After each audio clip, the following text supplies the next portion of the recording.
Personal information का रखना है ध्यान और अनजानी फोन कॉल से तो हो जाओ सावधान।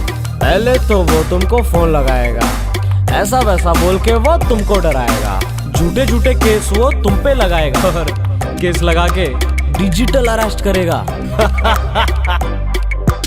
इन सब से बिल्कुल डरना नहीं है और साइबर क्राइम के जाल में तो फंसना नहीं है। ऐसी कॉल आए तो धीरज धरो और 1930। भाइयों बहनों कोई ना डरो, अरे बेझिझक 1930 डायल करो।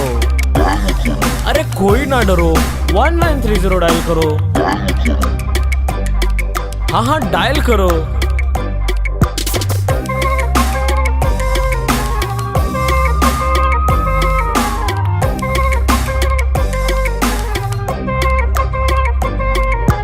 फर्जी क्रेडिट अमाउंट और लोन ऐप से बच के रहो।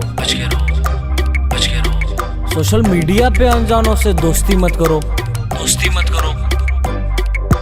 फर्जी क्रेडिट अमाउंट और लोन ऐप से बच के सोशल मीडिया पे अनजानों से दोस्ती मत करो। अब ना किसी को OTP बताएंगे और ना ही अनजाने लिंक पे दबाएंगे। ऑनलाइन शॉपिंग करेंगे हम, लेकिन इसमें सावधानी बनाएंगे। फ्रॉड मैसेज आए तो धीरज धरो और 1930। भाइयों बहनों कोई ना डरो,